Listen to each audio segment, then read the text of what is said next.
Yeah. It's Mr. What Up Though himself, Block Forever. We here at the 2024 Orlando DJ Summit. I've said it like 10 times today, so I'm out here just, shout out to Respect the DJ Podcast and all the other sponsors that I can't remember right now, They in the building also. So I'm here with DJ Akshen. Where you from, brother? Phoenix, Arizona. Phoenix, Arizona in the building. I've been to Arizona once, and it was hot as hell, and I was there for 24 hours, and I left. It's still hot right now, man. That's why I'm here. It's just a different kind of hot. So what brings you to Orlando? Actually, I am the founder of Fader Manners, and they are sponsoring the actual DJ battle. And so my man CJ asked me to come out, brought me out here to judge, and I'm one of the judges for the DJ battle. That's where I saw the name. It's on my VIP pass that I'm not wearing, which I should. Yeah. Everybody know me here. Don't worry about it. All right, so I've been asking all the DJs kind of similar questions, but not really. Cool. Okay. Do you remember your first DJ setup, the actual equipment? Do you remember how you got it?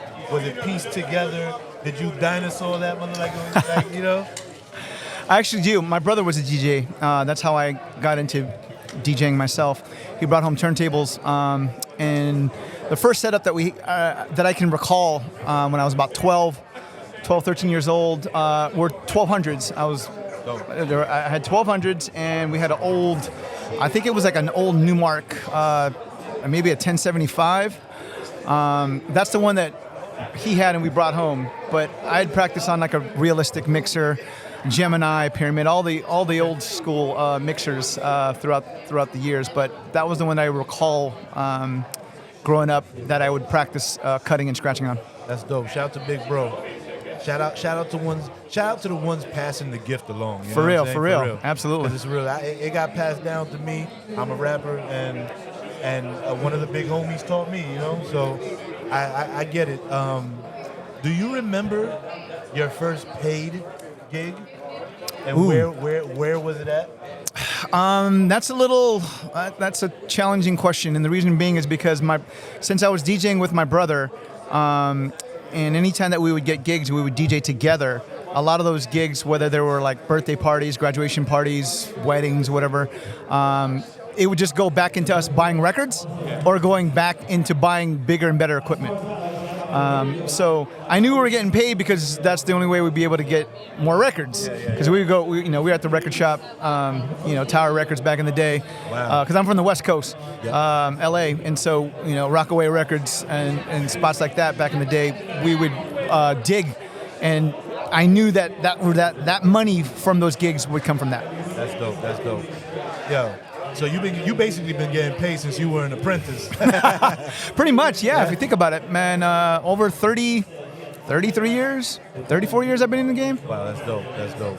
Shout out to Big Bro again, man. For real. Word. Okay, so I've been asking everybody. I think at this point I think you might be interview number 9 for me today. Word. So you might be the tiebreaker right now. Okay. Turntable or controller? Turntable. So right now Turntable's winning 5-4. We got a lot of controllers, and a lot of the DJs said it's out of pure convenience. Yeah, I mean, don't get me wrong. I have controllers too as well, and I'll rock them when I have to. But there's nothing like being on a 1200. No offense to the Pioneers or the Vestex tables or whatnot, but when I'm on a 1200, it just feels like home. And then, I know the adjustment, I know the balance, I know what I need to do on, my Shure M44-7 needles. You know what I mean? So, or I use phase depending upon the environment that I'm in. So for me as a DJ, it's just like home. It's just like a home-cooked meal. Yep. Like I can rock on a controller. Doesn't matter what it is. I can rock on CDJs, but when I'm back home on a controller, when I'm back home on a turntable, it feels like I'm coming home. You know what I mean? That's dope.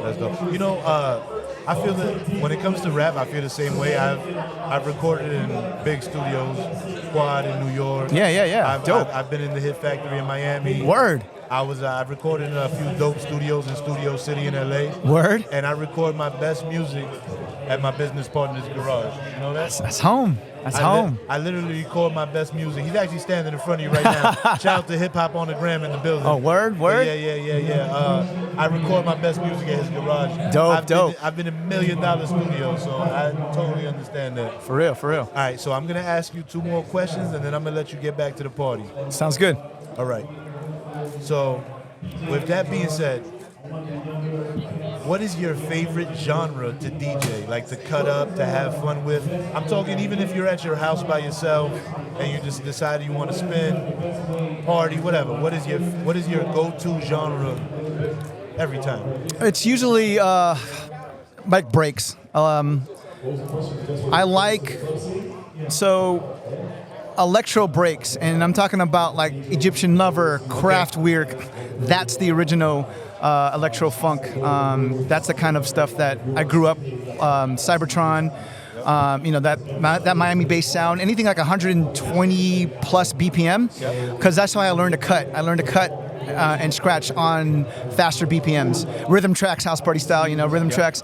Those are the type of tracks that I'll put on to cut up first to kind of get warmed up, and then I can slow it down if I want. But anytime we're at a cut session, like at a Fader Manners or whatnot, and someone's putting at 130 BPM, I'm like, oh, I got to get in. That's my jam. That's my lane. It starts talking. For real.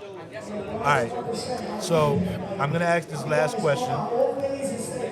And do you feel the DJ is the appreciation for the DJ has elevated in the past couple of years?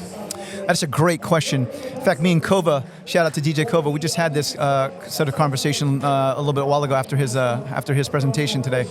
I think DJ culture and DJing in general, there's a lot more appreciation for it, and I believe it's because the elderly statesmen, the legends, the pioneers, the people who have been in the game for so long, have been able to pass on the right information to this next generation. So there's a little bit of a respect, and all those the elders, people who are starting to throw parties and who are in positions at the state level or corporate level or whatnot, they're like, I don't want these other younger DJs. Now they're looking at older DJs who've been in the game for a while, who understand music and blending and mixing and selection.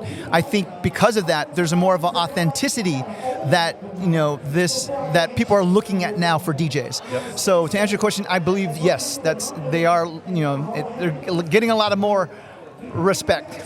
Yeah, because they're respecting the DJs. Respect the DJs podcast. You know what I mean? Let's go. A lot more respect nowadays. So real quick before we go, give them your socials or anything you want to promote real quick. For real? Oh, dope. Everything is at DJ Akshen. That's DJAKSHEN. Okay. Either IG, Facebook, X, or aka Twitter. Everything. Website, all of that. Also, you can follow my crew, Furious Styles Crew, just the way it sounds and spelled. We've got chapters in Spain, Barcelona, Spain, as well as Copenhagen, Denmark, and of course here in the U.S.